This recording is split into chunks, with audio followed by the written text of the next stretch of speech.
Mamdani went on the Flagrant podcast. One of the, and I'm saying this, and the bar is so low. The bar is so low as I say this. One of the more intelligent Dudebros podcasts who supported Trump, and now they're like, what the fuck? Trump is doing all the shit he said he was going to do. What the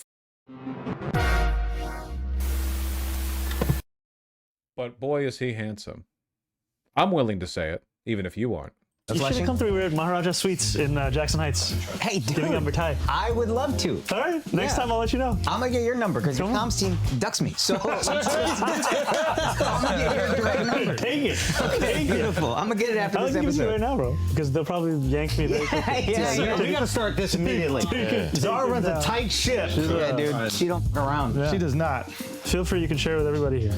Okay, beautiful. You've done, like, I want to give you, like, a few compliments here. But they're also, like, very validating because... A lot of dislikes here, too. A lot of mad boys. Schultz not believing Zohran can pull this off, but truly believe Trump was capable of making America great again is something he needs to reflect on. Do-do-do. Do-do-do. Do-do-do. The comments seem pretty positive, you know. I wonder where the dislikes are from. I think, you know, every week I'm talking to Charlemagne and we're talking with the boys here on the pods, and it's like, we keep on saying, hey, Democrats, can you please just run for something and not against somebody? Yep. And it is a very simple solution, but I think people at their core want to feel like their issues are addressed, you know, and their concerns are met. Not simply that guy bad. Yeah. And then you guys have done it masterfully. Obviously, you're a great talent, and your team is phenomenal. Zara, I know you're listening. You're great. You're great. You're great. Give us a little more time. You're great. You're great. But it was like, it was really validating to see that. Yeah. You know, it's like, wow, if you talk about the issues people care about and say that you're going to do something about it, they will support you. What a fucking crazy idea. You know, it's also crazy. The things that I would say you inspire, change, and... Remember how I said that young conservative men have a difficult time hating Mamdani? And if they do, it has to be over stupid, meaningless culture war bullshit like him eating rice with his hands. As if Americans don't like wings, which get your hands disgust. You gotta, after wings, you have to like plunge your hands into the soap bucket, you know? You have to scour them. Ribs.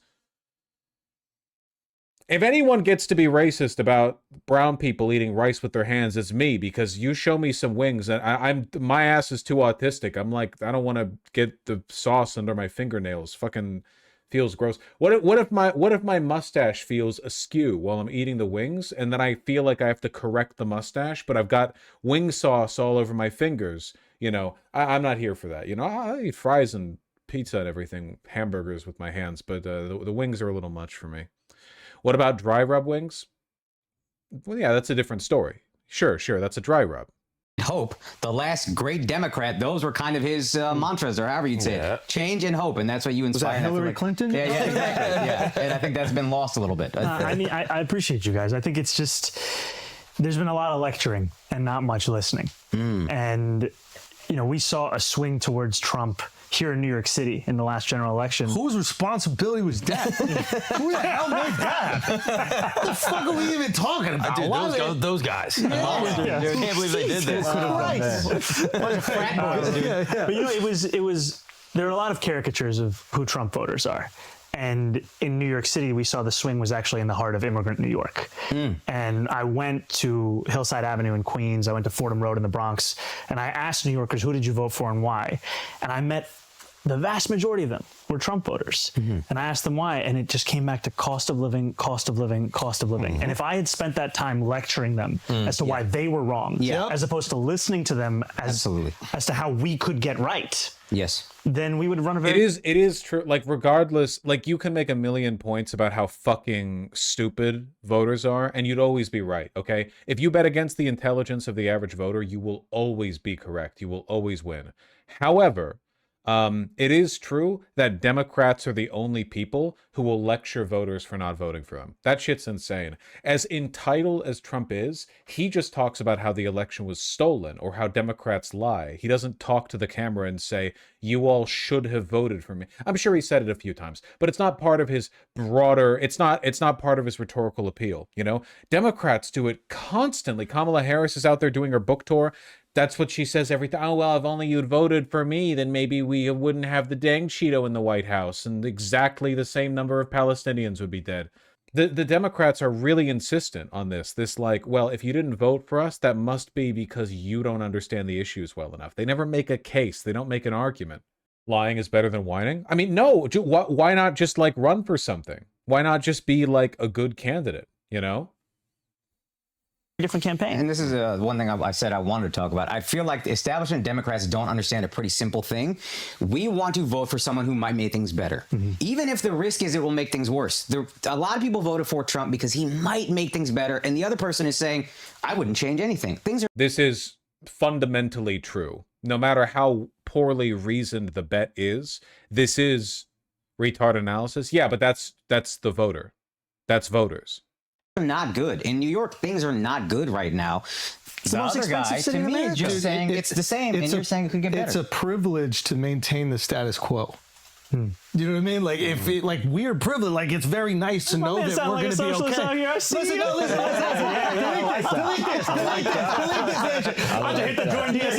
this. Anyway, big part of the point that I was making before I got off on track and started talking about eating wings and getting the sauce on my fingers, is that Mamdani is like a normal chill ass guy, so he can go on a podcast and seem normal. Can you imagine Kamala Harris here? Her lips pursed, her eyes like slightly squinted, like she's trying to stare right through you. Every question she pauses for a second and then rehearses one of like 8 lines she has, you know? Yeah, lizard person shit. It's sickening to watch. You all feel it when you watch. You know what I'm talking about. Kamala Harris. Anytime she talks with a normal person, any like unscripted engagement, there's that tension of like, you know, is the skin gonna come off? You know what I mean? You never feel that way with Mamdani because he's just a normal guy. I mean, he's not a normal guy. He's very intelligent and charismatic and so on, but he's not like weird the way the Democrats so often are.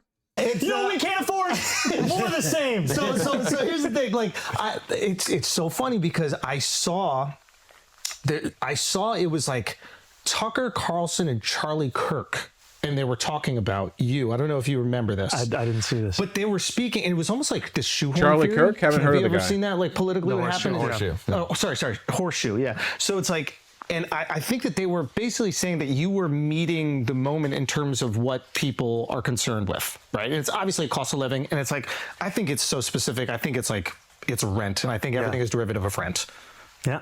And It's the number one issue in the city. the number Housing. is, bro, I started looking up numbers because, like, I think a 2-bedroom 6 years ago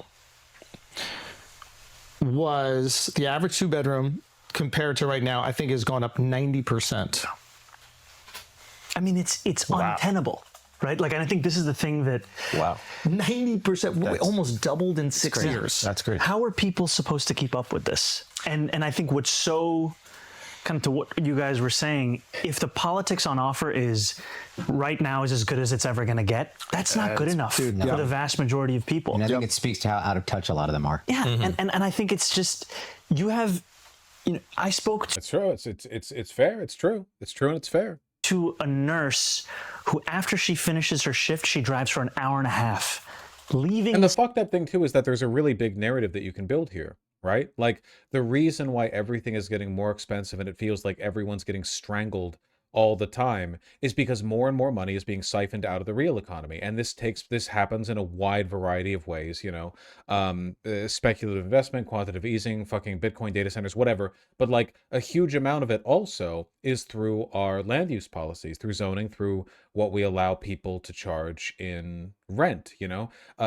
These aren't natural market forces. They're facilitated by law. We can choose how these interactions take place.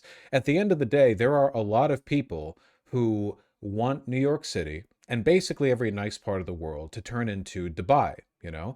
They want it to be a playground for the hyper-wealthy, and it is supported by a slave base, you know?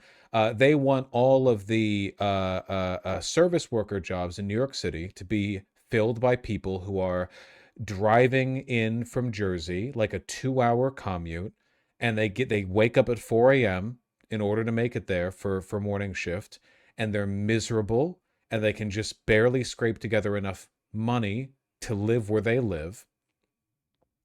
And they could never live in New York City. And the only people who would actually ever get to enjoy New York City, live there, experience it, not just work there, would be the hyper-wealthy. That's what they want for, at the very least, like parts of Manhattan, you know, unquestionably. And that's the direction that every beautiful part of the world is going in, unless it is actively opposed. We've done this to our downtowns all over America. Downtown used to be a place where people lived. You have the storefronts, yes, but then you have the apartments where the people who run the storefronts live right above them, and the apartment blocks and the townhouses and the condos and the row houses. But over time, as the suburbs stretched out further and further, people still wanted to go downtown, right? More of downtown had to be hollowed out with parking lots, you know, so that the suburbanites could drive in and do their shopping or whatever. So it became less a place for people to live and more a place for people to visit. But people do still live there. And their lives get worse and worse. State of New York to get to where she can afford a place. Wow. That's what you're putting working people through. People are living in Pennsylvania, Connecticut. And my point is, the Democrats will look at that system, look at that worsening inequality, and go, they won't even talk about it. And if they do talk about it, or even like tangentially address it, they won't speak at the core of it. They'll, what do they, oh, here's like a grant for your first home purchase. Okay, here's, you know, what, no, they don't talk about anything fundamental. Trump has spoken about fundamental change. You'd have to be retarded to believe in it, as these guys are, not Mamdani, the rest of them, but he did. When people are unsatisfied with the way things are, they will take long shots on the prospect of improvement. Connecticut, Jersey City, commuting it. Dude, white people have to live in the outer boroughs. We need to fix this. What the hell's going on here? This is what happens when you call him a socialist. You got to It's just like, I'm going after a story. I'm going after Sid K. Come on. The Greeks are not white. No, but continue, please. Yeah. It is absurd that in order to afford her life, you know, and there are obviously certain like circumstances that have created this situation.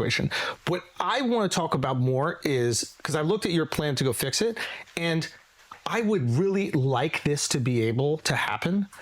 A lot of people are making this like impending war about you and Trump. I think it's going to be you and Albany, bro. Can you speak a little bit more on that? Like what you need Albany to essentially allow you to do? Yeah. There are restrictions in government. Like there are systems in place that don't allow you to do what you want, even if you think it's in the best interest of people, and even if that's what the people want. So how are you going to convince Hochul? How are you going to convince these people to allow you to enact these policies? So New York City continues to be a creature of the state. New York City, if you have an ambition for the city that matches the scale of... What the fuck is Albany? I know it's crazy and it doesn't make any sense, but New York City is not actually the capital of New York State. Albany is the capital of New York State, which means that for a wide range of policy decisions, you know, you need to consult with them. The crisis, you have to have an Albany agenda. Yep. So when de Blasio wanted to deliver universal pre-K, he knew he would have to go to Albany to get that money. He actually overcame the objection. Europeans quaking. This is like the state capital. This is like the geography version of the imperial measurement system. You know what I mean? Explaining to Europeans that 12 inches is a foot and 5,280 feet is a mile. Explaining to them that Albany is the capital of New York, not New York. New York. Objections of then Governor Andrew Cuomo to get that money to make this a reality. Now it is one of the best examples of government actually meeting the needs of working people. And so when we talk about raising revenue, you know, raising taxes on the top 1% by 2%, the top corporate tax to match that of New Jersey, that's something we will do in Albany. And that's partially why the endorsements of Governor Hochul. You almost said it. You almost said it. I'll never be taking that one. You almost said it. Governor He's Hochul. posting that on Instagram immediately. You see the trauma is coming back. having to deal with that man so much. Governor Hochul. He just comes across so human, man. And because of that, he has a charm. It's very difficult to dislike him. I know you all know that, but These guys were all, I don't think all of them were Trump supporters. At the very least, the culture of this podcast was pro-Trump in a kind of like low IQ, MAGA, red wave energy sort of way, if not in like a hyper specific, these are all the fascist policies we support kind of way. Assembly Speaker Carl Haystree, Majority Leader of the state Senate Andrea Stewart Cousins. There's no one like him. Honestly, in this respect, I disagree. I think that there are fucking tons of young progressive men like him. They've just all been systematically removed from the Democratic Party. The Dems crushed them because, and a big part of it again is that you cannot be this guy and be a Zionist. It's not possible. Being a Democrat Zionist requires of you a kind of deranged freak mentality that will come across when you interview. God, remember the Friedland Richie Torres interview? Inhuman fucking weirdo. And they're all like that, man. They're all like that. Every Zionist politician is like that. Or at least the ones who are, militant about their Zionism, the ones who make it like an active part of what they talk about, what they believe in. How do you defend that to an environment like this? You can't. So of course they're weird. These are endorsements not just of me, but of the agenda. Because in Albany, it's often spoken about as 3 men in a room. Now it's 2 women and a man. Right. How do you get these guys and gals back into the party? You literally just have to give them a narrative. The Democrats have no narrative. The only thing the Democrats have ever argued, at least in recent memory, is we're the ones who deserve to run the government because for one, it's our turn, and for two, we're better technocrats than the Republicans. By the way, we'll keep things the same, maybe marginal improvement. That's not an exaggeration. It was the case with Hillary and Kamala. The only difference with Biden was that Biden benefited from the panic about COVID. Trump was obviously mishandling it. Everyone knew Trump was an idiot and that he wasn't the guy who could handle this. And Biden benefited from that like uptick in attention. Kamala saw a downturn in voter turnout in large part because she was more of the status quo. She literally campaigned on doing the same things as Biden. There's no narrative. There's nothing to drive you, How on earth do you expect? It's politics, man. It's a popularity contest. It's literally a popularity contest. How do you expect to motivate people to vote for you if you're literally not giving them reasons? I don't get it. It's unbelievable. It makes no sense. How the fuck do you do that? Liberals used to give people reasons. They used to talk about, look at Linda, look at the LBJ, look at FDR, fuck, even look at Carter. They're like a narrative in that room, and to have the endorsements of all of them, huge. It's huge, and it paves the way. I also think for, it's for this agenda. Like your political momentum, right? Thank you. No. And I mean that. I don't even mean it as a compliment. I mean, like, I take that back. It's like a guy once told me, America doesn't have allies; it has interests, and I think that politicians are often that way. I can't speak about you, but like, Hochul needs re-election, and it's next year, right? I imagine she is thinking, okay, if I raise taxes like you would want, I might lose some of my constituents. But she's also probably thinking, if this guy is such a tsunami and if I rebuke him, I could also lose people. Mm-hmm. So is your strategy to have so much support in a Trump-esque version?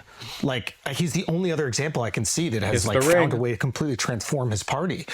Is your strategy get so much support that Hochul's political future is dependent on her connectivity to you?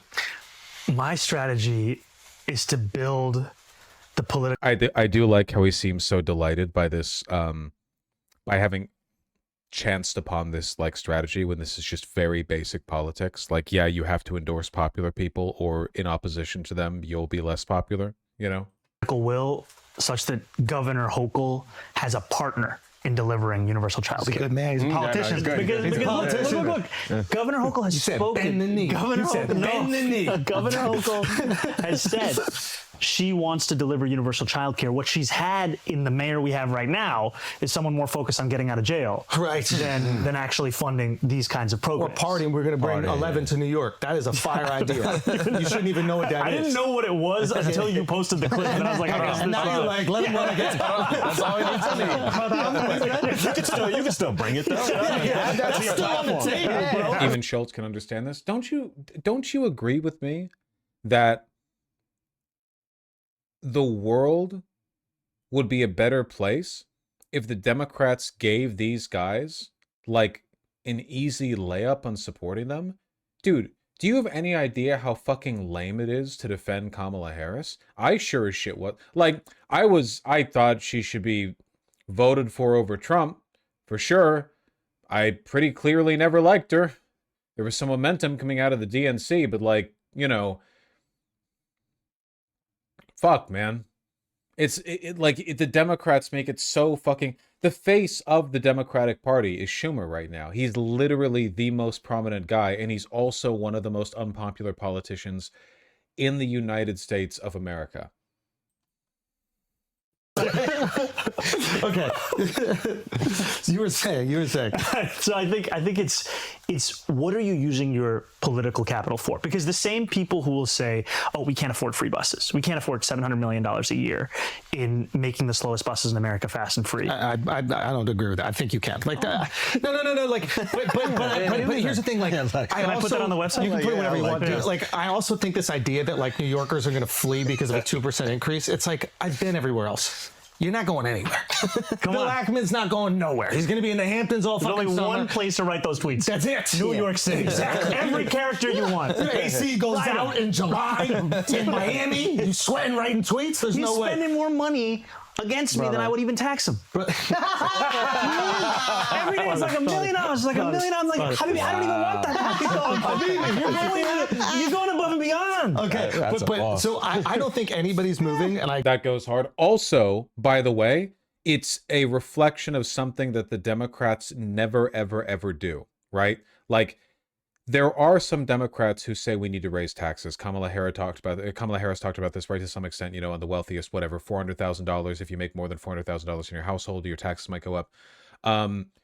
Mamdani is the only one willing to recognize this is an oppositional relationship, and he plays with it. You know, like at the end of the day, wealthy people will benefit from living in a society that has not been gutted. But like Democrats won't even make jokes about this. Republicans make jokes about everything. Democrats won't even joke about stuff like this. You know, like for one, Ackman's the lowest fucking bar possible, like the easiest target for ridicule. But even beyond that, like Democrats never construct a narrative. More and more wealth is being hoarded by the 1%. Nah, it's time for you to pay. They're never oppositional. They're always doing this gay little fucking, now it's time for you to pay your fair share. No one can agree on what a fair share is. Why not acknowledge the dynamic, the class war that is taking place, and, you know, put your feet down in the ground and make it clear where you stand on like a moral level, you know?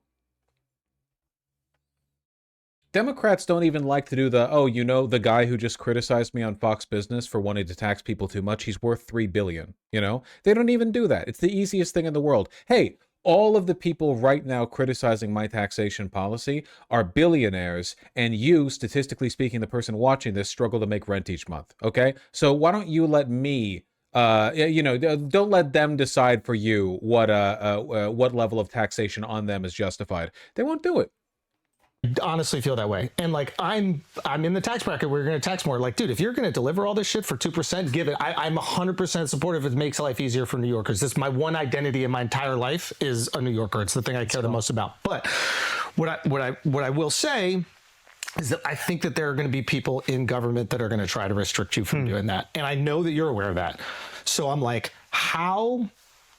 And there are people that might disagree on economic policy. We can have like a philosophical discussion about like what economic policy works. I don't even know if, I think that's like a waste of time. What the fuck do you do when special interest groups are going to be lobbying like crazy? They're going to say, I want to build 200,000 units. And then the second you try, they're going to be like, well, not in my neighborhood, I don't. Yeah. I mean, you have How to, do you do that? You have to be ready to take on these fights. You cannot be naive taking to on the it right fact. now. And Special interest groups are. But I mean, it's I appreciate the point, because there is a reason why we haven't had progress. right? If you look, for example, at the Department of Education, this is the agency we spend the most amount of money on in any agency in New York City. Yep. Of the $40 billion we spend about $10 billion on contracts and consultants. Yeah. Those are a lot of people who are looking forward to the renewal of their contract. No, it's to educate you nerds at Bronx Science. Some of us dumb kids that went to regular public school, we don't need all that money. Look, you know? Where'd you go to high school? Baruch College campus. What was your mascot? The Blue Devils. All right. Yeah. Which It's we actually just chose. a white devil. Isn't that funny? Who knew? Habibi, let's talk about that. Segue. Segue. Get us back to Hochul. Pivot. Get us back to Hochul. No, but here's my point. There are people making money off the status quo.